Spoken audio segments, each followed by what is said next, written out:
अस्सलामुअलैकुम स्टूडेंट्स, खैरियत से आप लोग ठीक ठाक हैं। उम्मीद करता हूं कि खैरियत से होंगे और अपनी पेपरों की तैयारियों में बेहतरीन तरीके से जो है वो आप मसरूफ़ हो मुस्तक़बिल के मसरूफ़ अमल होंगे। और अगर ईद के दौरान मेरी वीडियो आप देख रहे हैं तो आपको ईद मुबारक। अगर रमज़ान के दौरान देख रहे हैं तो आपको रमज़ान का आखिरी अशरा जो अभी तकरीबन चलने वाला है वो मुबारक। और अगर अगली अटैम्प्ट में कहीं देख रहे हैं तो बेटा गर्मियाँ मुबारक, आने वाली सर्दियाँ मुबारक और सब कुछ मुबारक।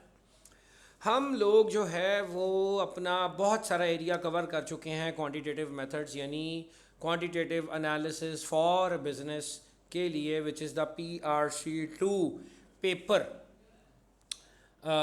मींस दूसरा पेपर है हमारे PRC का, और काइंड ऑफ टेक्निकल पेपर है, kind of non technical paper है। जिन्होंने जनाब इसकी गेम ऑन करनी हो, गेम ऊपर लेके जानी हो, कह देते हैं कि QAB से ज़्यादा कोई चीज़ ही नहीं है जनाब, यही तो सब कुछ है, इसी में तो आपकी ज़िंदगी की निजात मौजूद है। और जिन्होंने QAB की गेम डाउन करनी हो, कहते हैं हाँ यार PRC तो कोई शायद कोई नहीं, ठीक है। और कैफ में असल गेम है जनाब, मुर्शदी और मोहतरमी तो वहाँ पढ़ाते हैं, यहाँ तो कोई सीन ही नहीं है। तो बेटे ये पास होगा तो कैफ़ में जाओगे, और कैफ़ पास होगा तो आर्टिकल्स में जाओगे, और आर्टिकल सही चल रहे होंगे इंसानियत वाले तो तुम फाइनल के पेपर दे सकोगे। Everything is depends upon the previous one. लिहाजा ये पेपर भी बेटा अपनी जगह आपको पास करना ही करना है। Let's begin our discussion on the chapter number 10, correlation and regression. ये जो अंग्रेज़ी की स्टेटमेंट्स आपको मेरे सामने फ़िलहाल दिख रही हैं, इनका ताल्लुक़ इस बात से है कि कौन कौन सी अंग्रेज़ी की थ्योरेटिकल गेम जो है वो आपसे टेस्ट की जाएगी आई कैप में। ठीक है, क्या की जाएगी? आपसे आई कैप में टेस्ट की जाएगी। और मुझे एसी का रिमोट क्यों नहीं मिल रहा, और मेरा एसी ऑन क्यों नहीं हो रहा? ठीक है, हो गया। अच्छा, तो ये वो तमाम तर स्टेटमेंट्स हैं जो आई कैप में आपसे टेस्ट की जाएंगी, लेकिन मैंने इनकी सिर्फ दुरुस्त शक्ल आपके सामने रखी है, सिर्फ करेक्टेड फॉर्म लिखी है। इसके अलावा इसमें कोई भी तब्दीली अगर आपको दिखी तो भैया that is very clear, and बहना दैट इज़ वेरी क्लियर कि जनाब वो स्टेटमेंट रॉन्ग होगी। मैं तरतीब से ये अंग्रेज़ियाँ आपको पढ़ाता हूँ। सबसे पहले तो मैं ये वाली डिस्कस करता हूँ जी आपसे, this one. Scatter diagrams leads to more accurate results if the collected data is typical। अच्छा भैया, ये टिपिकल डेटा क्या होता है, ज़रा ये समझ लें बात, ये बड़ी इंपॉर्टेंट है। ठीक है, ये यहाँ से आगे एक मिनट, ये कैलकुलेशंस हैं, मैं कहाँ समझाऊँ, ये भी कुछ कैलकुलेशंस हैं, मैं कहाँ समझाऊँ, ये भी कुछ कैलकुलेशंस हैं, मैं कहाँ, चलो यहाँ समझ लेते हैं हम। ठीक है, अच्छा एक सेकेंड रुकें जी, मुझे जगह मिल गई है अब यहाँ पर लिखने की। अच्छा, तो बात ये हो रही है कि जो स्कैटर डायग्राम है ना, उसमें जब डाटा टिपिकल नेचर का आ जाए ना, तो क्या होता है कि वहाँ पर एक्यूरेसी बढ़ जाती है। भाई टिपिकल नेचर क्या है? टिपिकल नेचर ऐसी चीज़ें होती हैं जहाँ पर ना बड़ा वाज़ेह और क्लियर मैसेज होता है कि दो वेरिएबल्स जो हैं ना वो आपस में काफ़ी हद तक डिपेंडेंट है। मिसाल के तौर पर आपने डिमांड लॉ पढ़ा, ठीक है, आपने डिमांड लॉ पढ़ा। अब डिमांड लॉ में आपके पास एक प्राइस थी और एक क्वांटिटी थी, ठीक है जी। हमें पता है कि डिमांड जो है वो तब्दील होती है प्राइस की वजह से, फ़ाइन। लेकिन हमें ये भी पता है कि डिमांड जो है वो तब्दील होती है for the price of the substitutes, income level of the people and the number of consumers over there, taste trends and other things as well. लेकिन भैया जब ना इनकम इतनी जल्दी बढ़ती है, ना प्राइस ऑफ सब्सटीट्यूट, ना बाकी चीज़ें, इसका मतलब मेजॉरिटी जो क्वांटिटी ऑफ डिमांड है that depends upon the prices. अब जब इस डाटा को मैं ग्राफ पेपर पर प्लॉट करूँगा ना, तो भैया ये ना बड़ा क्लोजली कनेक्टेड, मतलब इसमें आपको वेरिएशंस तो दिखेंगी लेकिन ये डेटा बड़ा क्लोजली कनेक्टेड सा होगा, बड़ा रियलिस्टिक सा डाटा होगा, इंसान को फौरी समझ आ रहा होगा। यानी इसको स्टडी ना भी किया जाए तो you are actually understood about that thing. मैंने बहुत सादे लफ्ज़ों में टिपिकल डाटा की इंफॉर्मेशन आपको डिलीवर की है, ठीक है। अब वर्ड क्या है जी? टिपिकल, ठीक है। अब के जबकि इसका ऑपोजिट क्या है जी? ठीक है, इसका ऑपोजिट है ए टिपिकल। और माशाल्लाह जब आप किसी भी मुर्शदी और मोहतरमी की कोई असाइनमेंट डॉक्यूमेंट वगैरह देख रहे होंगे ना, वहाँ पे लिखा होगा आ टिपिकल ठीक है, इसको तोड़कर लिखा हुआ होगा actually typical is the correct word, correct मतलब the word, and the atypical means the data which is not typical. ठीक है, तो इसका मतलब ये वही टिपिकल कोई वर्ड नहीं है, ये बोंगी मारी होगी। वापस आते हैं, मैं आपको स्टेटमेंट दिखाता हूँ। लो भाई कहाँ गए हम, मिल गया जी। क्या लिखा हुआ है, द डेटा इज़ टिपिकल। हाँ, जब डेटा टिपिकल होगा तो जनाब आपकी एक्यूरेसी होगी। अब इसी स्टेटमेंट को उल्टा करता हूँ, the scatter diagram leads to less accurate results if the collected data is atypical, not atypical, अलहदा वर्ड नहीं है, atypical, it's a combined word. मतलब डेटा टिपिकल होगा तो एक्यूरेसी होगी, एटिपिकल होगा तो लेस एक्यूरेसी होगी। आई गेस ये बात समझ आई होगी। ये नीचे बिल्कुल लाइन देखें आप, scatter diagram is incorrect results, sorry, leads to incorrect results if the collected data is atypical। देखा, समझ आई, वेरी गुड। ठीक है, अब ये भी करेक्टेड स्टेटमेंट है। अब इन दोनों को मैं उल्टा किसी भी तरह कर लूँ, मिसाल के तौर पे मैं कहूँ कि it leads to more accurate results when the data is atypical, तो ये उल्टा हो गया ना, गलत हो गया, ये स्टेटमेंट तो गलत होगी जो मैंने बोली है। फिर क्या लिखा हुआ है, scatter diagram leads to inaccuracy. अच्छा, एक और वजह भी है उसकी इनएक्यूरेसी की, और वो क्या है, when there are only few data points. इसका मतलब क्या हुआ, इसका मतलब है दया कि डेटा पे अगर गिनती के 4 पॉइंट होंगे ना तो तुम्हें नहीं समझ आएगी लाइन कैसी है, लेकिन अगर ज़रा थोड़ा और डेटा इकट्ठा कर लोगे तो तुम्हें समझ आ जाएगी कि डेटा का बिहेवियर कैसा है। उम्मीद करता हूँ ये बात समझ आ गई होगी। स्कैटर डायग्राम नेक्स्ट पढ़ रहा हूँ जी। Scatter diagram shows the visual relationship between two variables. बिल्कुल, ये बहुत अहम है स्कैटर डायग्राम के लिए, विजुअल, क्योंकि ये एक ग्राफिकल फॉर्म है। Yes, it's a visual. और आगे क्या है, relationship between two variables. Yes, it's right. यहाँ टू की जगह मोर देन टू लिखा हो तो गलत है, क्योंकि scatter diagram only work with two variables. ये आगे वाली लाइन में पहले वो पढ़ा देता हूँ, scatter diagram can not work more than two variables. ठीक है जी, ये आ गया आपके सामने।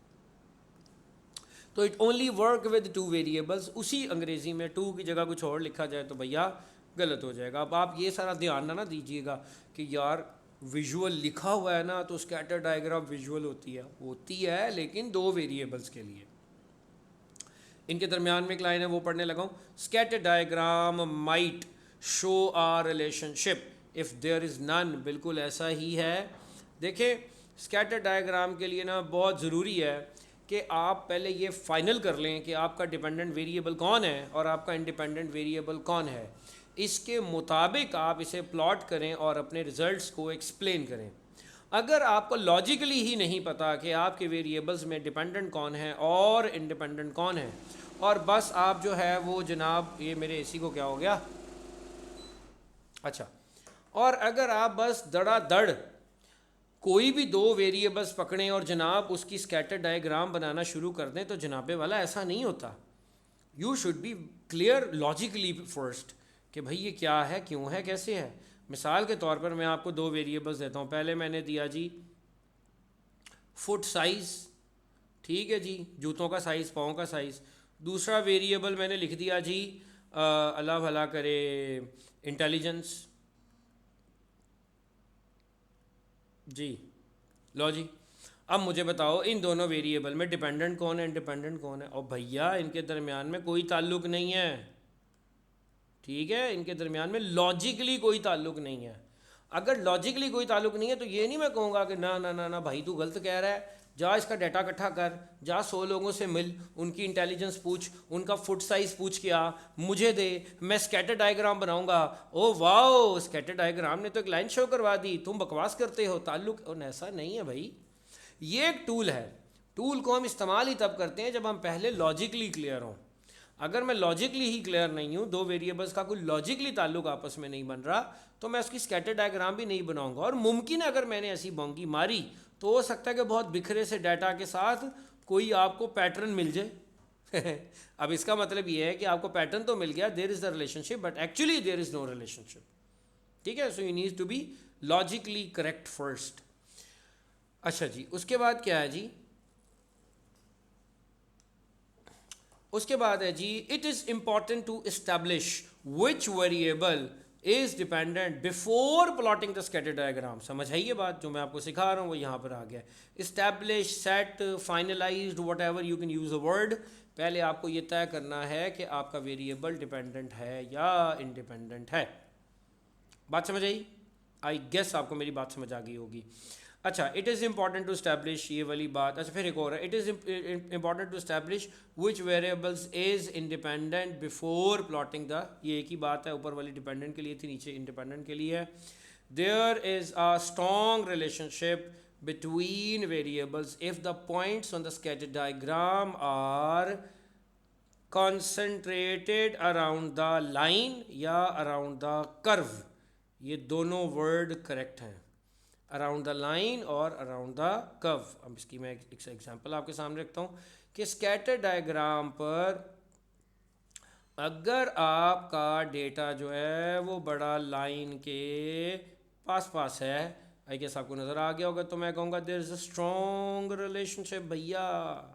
लेकिन अगर ये डॉट्स परे परे परे परे परे परे हैं, काफ़ी बिखरे हुए हैं, तो there is a weak relationship. Okay, हत्ता के अगर the dots are on the line तो भैया ये होगा परफेक्ट रिलेशनशिप।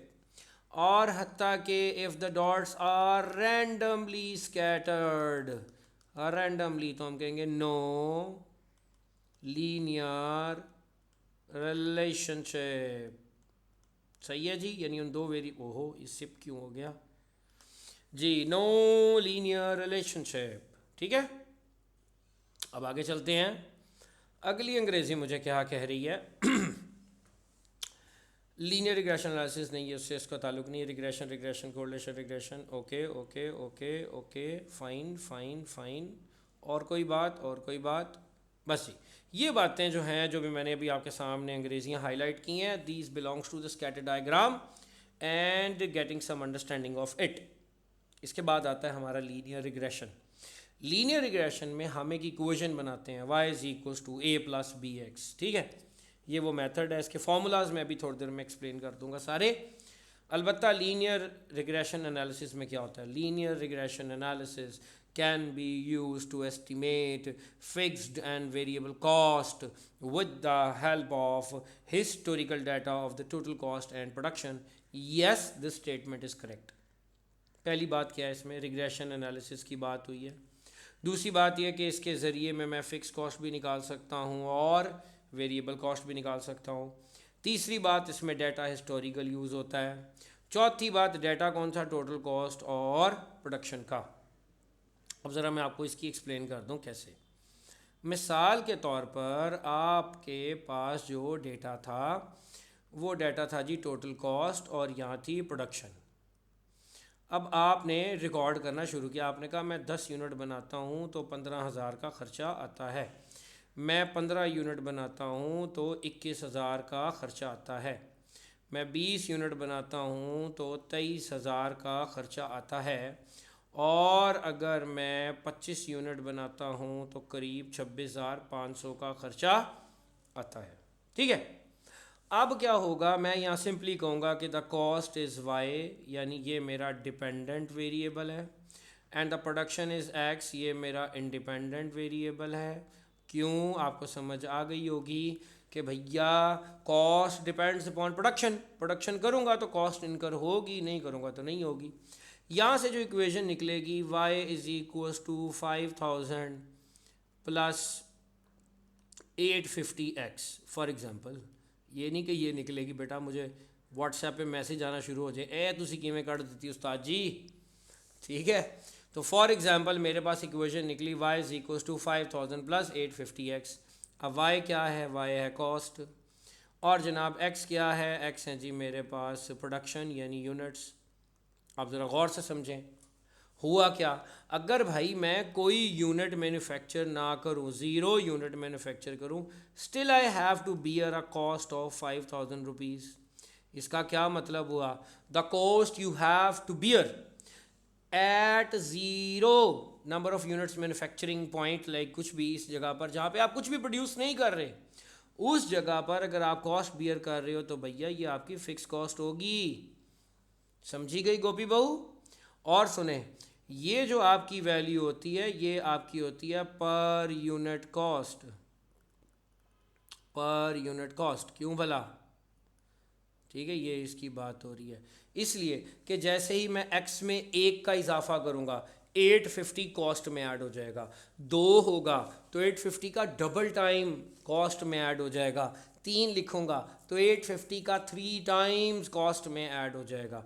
तो यूँ मेरी ये टोटल हो गई फिक्स कॉस्ट और ये टोटल हो गई वेरिएबल कॉस्ट। ठीक है, ये टोटल हो गई फिक्स कॉस्ट और ये टोटल हो गई वेरिएबल कॉस्ट। समझ आए? ये टोटल की बात हो रही है, टोटल ये एक्स मिला के, एक्स मिला के इट्स अ वेरिएबल कॉस्ट, और सिर्फ जो अकेला 850 है that is the per unit cost. इसका ख्याल रखना है। ये कॉन्सेप्ट आपके साथ रीटेस्ट किया जाएगा ग्राफ वाले चैप्टर में, जो भी मैंने डिस्कस कर लिया नहीं किया। आप तो रैंडम वीडियोस देख रहे होंगे तो आप यही समझे मैंने कर लिया है। ठीक है जी, चले इस बातों पर, इन पर बहुत सारा कुछ अभी सीख लें। Regression analysis is important for accounting and other business operations. हाँ बिल्कुल ठीक है, यकीनन है। हम देखते हैं कौन सी चीज़ किससे जो है वो इफ़ेक्ट होती है। It is widely used in the economics and business. अब इट का क्या मतलब है? इट का यहाँ मतलब है रिग्रेशन ही। ठीक है, अब मैंने इट क्यों कहा? समटाइम आई कैप के अंदर सवाल आता है, ऊपर लिखा होता है which of the following statement is correct about regression, ऊपर तय कर दिया जाता है। नीचे की जो दोनों स्टेटमेंट होती हैं फिर वो रिग्रेशन रिग्रेशन से शुरू होती है, फिर वो होती हैं इट इट दैट दैट से। यानी प्रोनाउंस लगे होते हैं which are referring towards actual noun. मेरा ख्याल है अंग्रेजी की बात आपको समझ आ गई होगी। ठीक है जी, फिर लिखा हुआ है regression analysis can tell the fix cost and the variable cost. मैंने ये आपको, ठीक है, ये देखें वेरिएबल पर यूनिट कॉस्ट भी आपको ये बताता है और फिक्स कॉस्ट भी आपको बताता है। अब यहीं से एक और चीज़ लिखा हुआ है जी, कॉस्ट की इक्वेशन है 25 प्लस 10 यूनिट्स। 10 यूनिट्स का मतलब है units is a variable. Express that fixed value for the cost when no production units are manufactured is 25। ठीक है, मेरा ख्याल है आप इक्वेशन पढ़नी आ गई होगी आपको। अगली लाइन पढ़ें, ये इंपॉर्टेंट है, देखिएगा। अब ज़रा देखें, ज़ीरो पर मैं यहाँ पर अगर इसकी वैल्यू बनाऊँ, ये आगे यूनिट्स और ये आगे कॉस्ट। ठीक है, ज़ीरो पर कितनी कॉस्ट आपको बियर करनी पड़ रही है? इक्वेशन में रखें 25, एक पर 35, दो पर 45, सॉरी, ठीक है जी, 3 पर 55। अब आप नोट कर रहे हैं हर एक यूनिट बढ़ाने से, हर एक यूनिट बढ़ाने से मेरी कॉस्ट में 10-10 रुपये का इजाफा हो रहा है, हो रहा है, हो रहा है, हो रहा है। यस, अब पढ़िए, cost is equal to 25 plus 10 units expresses that if one unit in the is produced more, there will be an increase of 10 rupees in the total cost, that is 10 is the per unit cost। मेरा ख्याल है ये explanation समझ आ गई होगी सबको ही। Okay, पहली चीज़ तो हमारे पास ये आ गई। अब आते हैं हम अपने कोरिलेशन के जो है वो नॉलेज पर। भैया काफ़ी कुछ है उसमें भी थ्योरी को, लेकिन कुछ मोटी मोटी चीज़ें। The coefficient of the determin, correlation को देख लेते हैं। थर्ड पॉइंट पढ़ रहा हूँ, correlation coefficient is always between -1 to +1। Yes that's correct. R का आंसर हमेशा -1 से लेकर +1 आता है। ये मैंने इसलिए लिखा कि कहीं सिंबल फॉर्म में लिखा नज़र आए तो आपने परेशान नहीं होना। आगे लिखा हुआ है इससे ऊपर वाली अंग्रेजी, the value of the coefficient of determination always ranges from 0 to 1। अब कोफिशिएंट ऑफ डिटर्मिनेशन होता है भैया आर स्क्वायर, ये इसका आंसर 0 और 1 के बीच में आता है। ऑब्वियस सी बात है यार, ये आर का स्क्वायर है, आर अगर नेगेटिव में हुआ तो स्क्वायर इसका पॉजिटिव ही आएगा, तो ये रेंज में फ़र्क पड़ेगा, यकीनी बात है। सही है। आखिरी बात, द कोफिशिएंट, आखिरी बात कह रहा हूँ लेकिन लिखी पहली बात हुई है यहाँ पे, the coefficient of the determination is the square of the correlation coefficient. ठीक है जी, इन बातों को ध्यान में रखना है। अब इसी से एक और बात मैं यहाँ लिख देता हूँ, क्या है, the coefficient of determination is always smaller than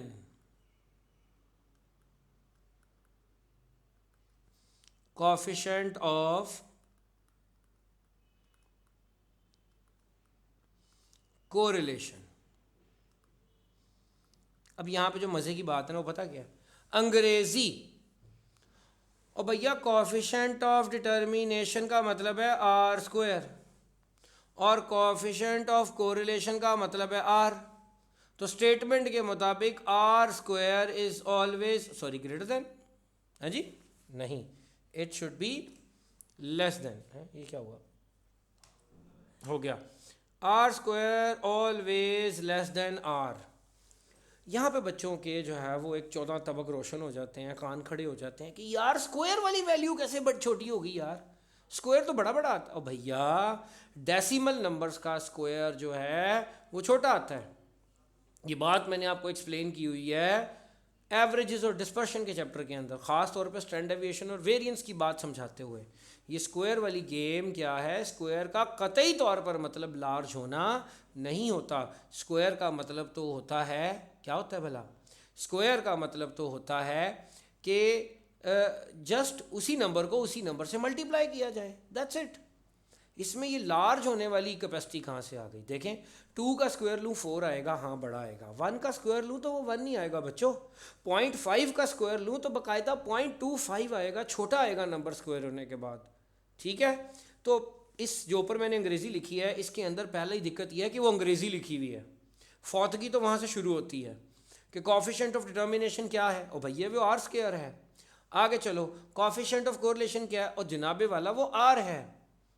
अब इसी बात को अंग्रेजी में कैसे उसने घुमा के लिखा जी कि द कोफिशिएंट ऑफ डिटर्मिनेशन यानी R square is always smaller than the coefficient of correlation, यानी भैया आर से R square is always less than R. ज़्यादा से ज़्यादा भी स्टेटमेंट को आप ठीक लिखेंगे ना तो ये लिख सकते हो यार कि यार ये इक्वल भी हो सकता है। अब इक्वल कब होगा, यू पीपल बेटर नो, जब 1 होगा ना। और 1 बड़ी ना अनरियलिस्टिक सी चीज़ है इन प्रैक्टिकल वर्ल्ड। कभी भी ऐसा नहीं होता कि परफेक्ट रिलेशन ही हो जाए आर का। ठीक है, अच्छा जी, ये बातें याद रहीं। आए अब कुछ सवालात पर चलते हैं numerical. Summation x, summation x, summation Y, summation x Y, summation x square N, सारा कुछ आपको गिवन है। Which would be the, what would be the, which कह रहे, what would be the regression line Y on X. तो भैया आपको y on x line निकालनी है, यानी y is equals to a plus b x. ये इसकी स्टैंडर्ड फॉर्म है, सही है, ये इसकी क्या है, स्टैंडर्ड फॉर्म। अब इस स्टैंडर्ड फॉर्म को निकालने के लिए आपको पहले निकालना है b। अब b का स्टैंडर्ड फार्मूला क्या होता है जी, कोवेरियंस। यार ये मेरा b ज़्यादा तोय नहीं हो गया, इसको मैं ठीक ना कर लूँ, है ना, मुझे उर्दू वाली वाइब्स आई हैं इस b से। चलो, it is the ratio between covariance and the variance of independent variable। फिलहाल जारी बात है मेरा इंडिपेंडेंट वेरिएबल x है। अच्छा, ये इसका बेसिक फार्मूला है। थोड़ा सा और क्लियर करूँ तो कोवेरियंस का फार्मूला होता है 1/n summation x square minus, sorry, summation x y, गलती हो गई, मैं इसको ठीक कर लूँ,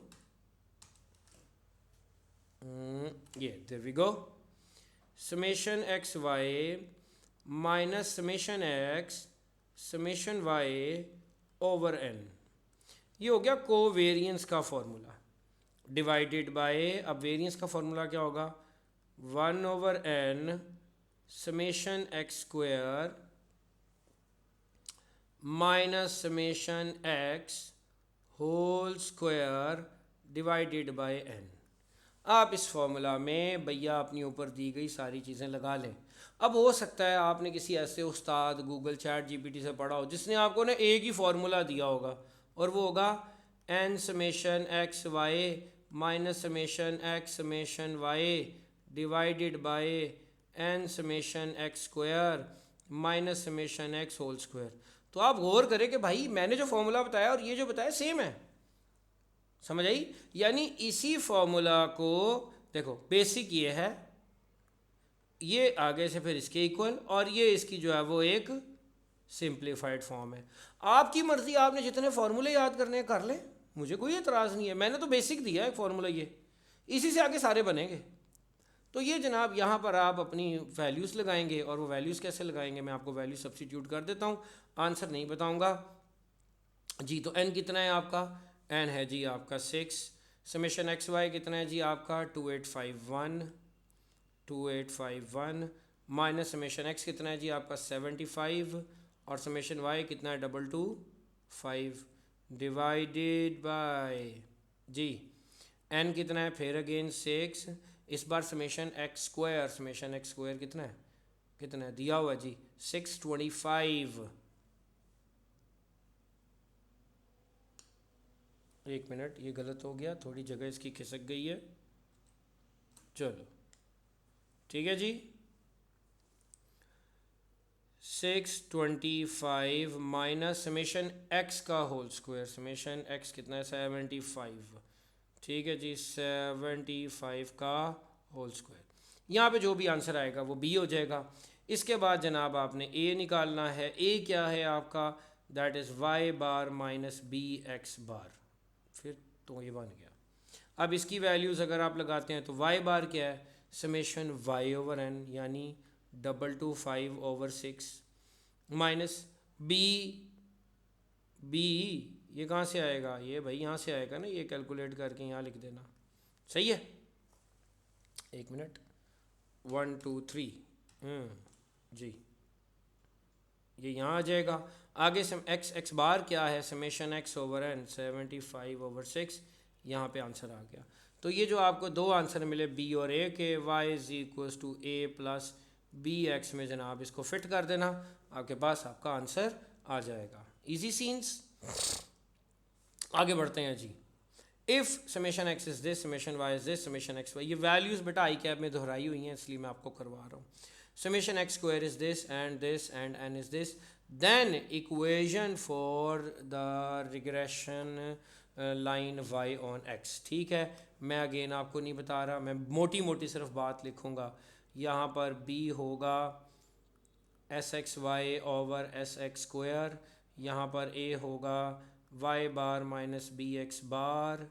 ठीक है जी, तो यहाँ पर इसका फॉर्मूला, फिर ये कैलकुलेशन, आंसर्स, फिर इधर, और finally y is equals to a plus b x की तरह आपने इसको आंसर कर देना है। लेकिन अगर यहीं पर वो कह दे एक्स ऑन वाई, तो भैया फिर इक्वेशन बनती है x is equals to a plus b y. इस हालात में b का फॉर्मूला होता है s x y over s y square, यानी ऊपर क्या आता है 1/n summation x Y minus summation x summation y over n divided by 1/n summation x square minus summation x whole square. हैं, ठीक लिखा, सारा गलत हो गया। इस दफ़ा y है तो यहाँ y आना था, इधर भी y और इधर भी y, सही है। अलबत्ता यहाँ पे a क्या आना था, यहाँ a आना था x बार माइनस b y बार। ठीक है, अब आप इसको b कह लो, ये वाला जो b है आप इसे b कह लो, या b x ऑन y कह लो, या d कह लो, किताब की टर्म है, कोई भी नाम दे दो, लेकिन भाई फार्मूले का ध्यान रखना, it is the ratio between covariance and the variance of independent variable. ये बात अंग्रेज़ी की जहन में रहेगी, आप कभी भी नहीं भूलेंगे। ठीक है जी, यहाँ तक क्लियर है। अच्छा, यहाँ पर ना एक बहुत इंपॉर्टेंट चीज़ है, हमारी ना हैबिट बन गई है इन्हीं फार्मूलाज को यूज़ करने की। मैं एक बार फार्मूलाज आपको लिख के देता हूँ। ठीक है, variance of x 1/n summation x square minus summation x over n whole square, है ना जी। यार बाय डेफिनेशन भी तो फॉर्मूला था summation x minus x bar whole square over n, ये भी तो था। हमारी ना इस फार्मूले की हैबिट नहीं रहती, आई कैप हमें यहाँ से टेस्ट करता है। मैं आगे जाके आपको एक सवाल लिखवाऊँगा अभी। खैर, वेरियंस ऑफ y क्या होगा 1/n summation Y square minus summation y over n whole square, और इधर आएँ तो summation y minus y bar whole square over n. सही है। इसी तरह अगर आप कोवेरियंस के फार्मूला को रिवाइज करना चाहते हैं, 1/n summation x Y minus summation x summation y over n, ये जेन में रख लें। नहीं तो बाय डेफिनेशन जो फार्मूला बनता है, जो डेविएशन वाला formula, that is summation x minus x bar whole square, sorry x minus x bar y minus y bar divided by n. रहना ये अनग्रुप में ही है, ठीक है। आगे बी के फार्मूलाज क्या हैं, बी कह लें बी वाई ऑन एक्स कह लें, this is s x y over s x square. फिर बी कह लें, ठीक है, सिर्फ बी कह लें, या बी एक्स ऑन वाई कह लें, या इसको डी कह लें। ये होता है covariance divided by s y square. फिर ए वाई ऑन एक्स वाला जो होता है, यानी जब आप वाई ऑन एक्स काम कर रहे हो तब फॉर्मूला लगता है Y bar minus B x बार, और जब आप एक्स ऑन वाई कर रहे हो तब लगता है एक्स बार माइनस डी वाई बार। अब यहाँ डी क्या है, ओ भैया वही ई बी ई, और वही ई एक्स ऑन वाई वाला, परेशान नहीं होना, ठीक है। ये मैंने आपको फार्मूलाज रिवाइज करवा दी। अब इन्हीं फार्मूलाज पे ना आई कैप आपकी एक टेस्टिंग करेगा, आगे जाके बताता हूँ। खैर जी, summation x summation Y summation x square summation Y square summation x Y N, सारा कुछ आपको गिवन है। कहता है line of regression Y on X निकाल दें, ठीक है। मेरा ख्याल है आप निकाल देंगे, आपको परेशानी नहीं है। आगे चलते हैं जी। Summation x summation Y summation x square summation Y square, ये प्रैक्टिस कर लेना यार, ये मैं वैल्यूज़ दे रहा हूँ, अपने हाथ से इनको एक एक बार गुजार लेना। मेरी वीडियो सुनने का मतलब ये नहीं है कि मैं तुम्हें कोई गिद्दड़ सिंगी दे रहा हूँ। पहले बताया था मुर्शिदी और मोहतरमी मत मानना, प्रैक्टिस दे रहा हूँ, मौका दे रहा हूँ, चांस दे रहा हूँ, कर लो, पेपर पास हो जाएगा, ठीक है। फिर भी अगर आपने खाली वीडियो रिकॉर्डिंग सुननी है काउच पे लेट के, जो है वो आधी नींद के साथ, सहरी के बाद, रात को जागते हुए किसी भी वजह से, हैं, तो ऐसे नहीं भैया, बहुत चौकस, सारा कुछ छोड़कर लैपटॉप खोलिए, वीडियो प्ले कीजिए, जहाँ मैं सवाल करवा रहा हूँ पॉज कीजिए, खुद भी साथ साथ कीजिए, या फिर मेरे साथ साथ करना है तो म्यूट कर दीजिए, मुझे सुने बगैर कीजिए, ताकि आपको अपना कॉन्फिडेंस भी तो आए कि मैं और आप सेम पेज पर हैं। समझ आ रही है? अच्छा जी, यहाँ पर भी दिया हुआ कहता है फाइंड द एक्सप्लेन्ड वेरिएशन। परेशानी लग गई। एक्सप्लेन्ड वेरिएशन होता है coefficient of determination, coefficient of अच्छा जी, डिटर्मिनेशन, ठीक है। अब कोएफिशिएंट ऑफ डिटर्मिनेशन क्या है, और सारों को ही पता है, आर स्क्वायर। अब ये कैसे निकलेगा भैया, पहले आर निकलेगा। आर का फॉर्मूला क्या होता है, आर होता है जी s x y over s x s y, ठीक है जी। अब एस एक्स वाई क्या होता है, वही 1/n summation x Y minus summation x summation y over n, ये आ गया नोमिनेटर में। डिनोमिनेटर में क्या आ जाएगा जी, under root 1/n summation x square minus summation x whole square over N, ठीक है। मुझे लग रहा है मैंने कहीं ऊपर फार्मूले तो नहीं गलत लिख दिया है, 1/n कॉमन लिया हुआ है ना मैंने, देखा ना, ऊपर मैं फार्मूलाज गलत करता चला आ रहा हूँ। मेरी ब्रैकेटें जो है ना, ब्रैकेटें वो बड़ी बड़ी लग गई हैं ज़रा, तो मैं इनको ठीक कर देता हूँ, 1 2 3 और ये 4, सही है। ये ब्रैकेटें हैं भाई सिर्फ इनके ऊपर, सिर्फ इनके ऊपर, ठीक है जी, ओके। अच्छा, मैं और जगह भी आपको क्लियर करना चाहूँगा, यहाँ कहीं मैंने और लिखा होगा,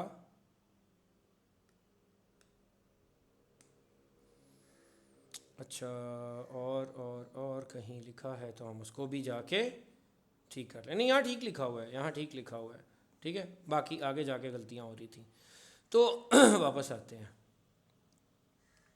अब यहाँ पे पता क्या होना है, यहाँ पे होना ये है कि ना बच्चों ने ऊपर वाली सेक्शन काट लेना है, वही यार जो मेरे साथ या जो इंजीनियर मोहम्मद अली मिर्ज़ा के साथ होता रहा है, या जो इमरान खान के साथ होता रहा है, या जो दुनिया में हर उस शख्स के साथ हो रहा है जो कि ऑनलाइन बैठ के किसी भी किसी तरह से कुछ ना कुछ प्रीच कर रहा है आपको, ठीक है, तो ये उसके साथ होता रहा है, तो इंशाल्लाह सबके साथ ही होगा।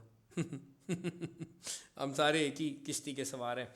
अच्छा, तो आगे चलते हैं। 1/n summation Y square minus summation Y whole square over n। सही है।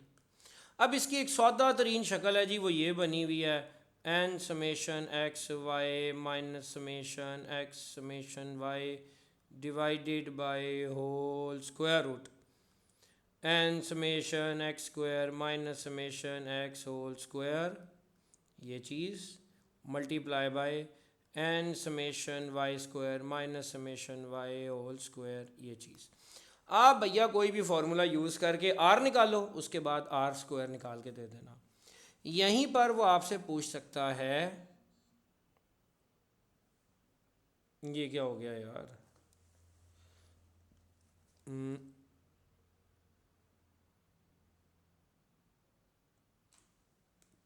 हाँ, यहीं पर वो आपसे पूछ सकता है जी coefficient of non determination,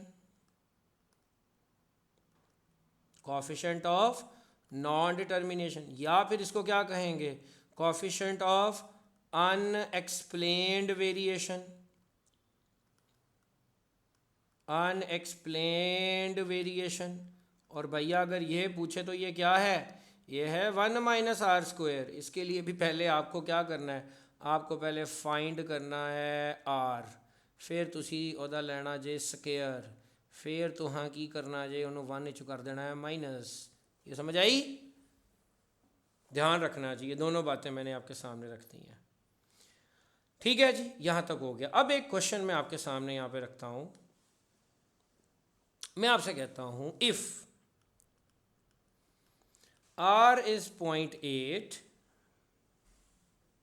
r is, बल्कि यार अगले सफ़े पे ही ना चले जाएं, अगले सफ़े पे चले जाते हैं जी। इफ़ r इज 0.8,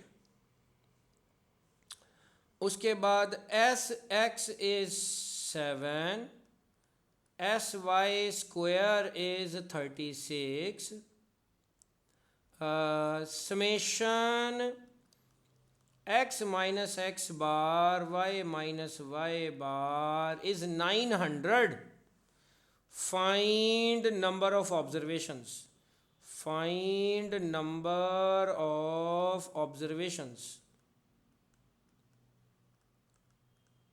ठीक है, फाइंड नंबर ऑफ ऑब्जर्वेशंस का मतलब है कि आपको निकालना है n। अब आपने परेशान नहीं होना इस फार्मूला में, जब भी कभी आपका जेन लड़ाने का दिल करे तो मैं बताता हूँ भाई, आपको आर दिया हुआ है ना, तो आप आर का फॉर्मूला लिखो, r is s x y over s x s y, लिख दिया।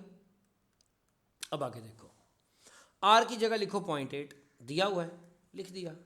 आगे चलो, एस एक्स की जगह क्या लिख दोगे, दिया हुआ है 7।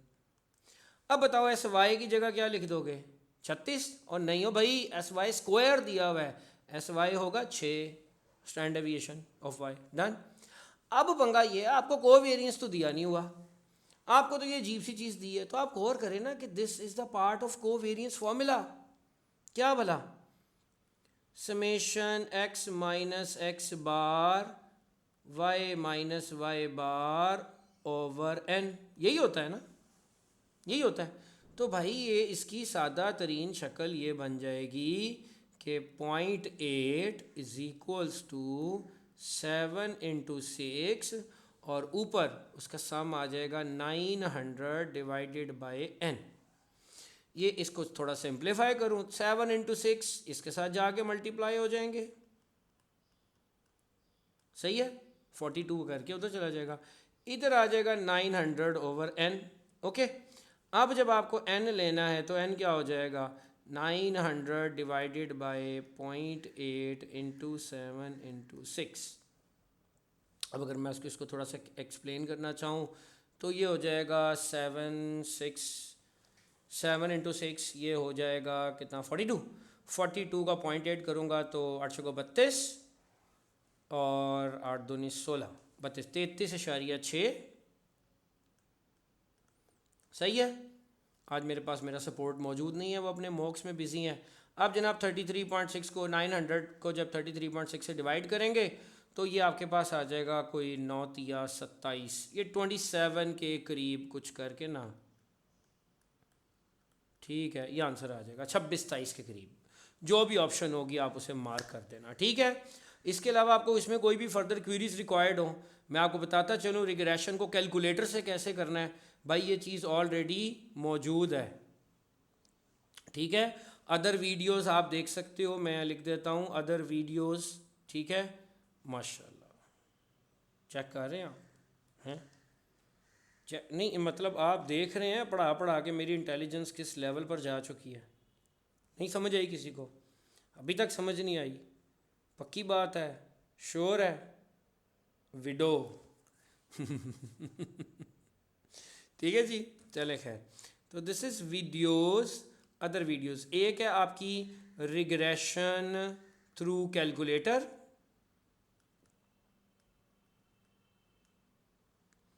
ठीक है। दूसरी वीडियो है होल चैप्टर एक्सप्लेन, वो उसका नाम है आखिर ये रिग्रेशन और कोरिलेशन क्या है। इस वीडियो का मकसद सिर्फ आई कैप के फीडबैक और जेनेरिक डिस्कशन था। बाकी अदर 2 वीडियोस मौजूद हैं, इसके थ्रू आप काम कर सकते हैं। ये भी साथ ज़रूर सुन लीजिएगा, आप समझिएगा कि आपका रिग्रेशन का चैप्टर तैयार है। जो भी 3 एक सवाल आपको यहाँ से आने हैं। गुड लक फॉर दैट, अपना भरपूर ख्याल रखिएगा। अल्लाह हाफिज़ and very good luck again for your examinations.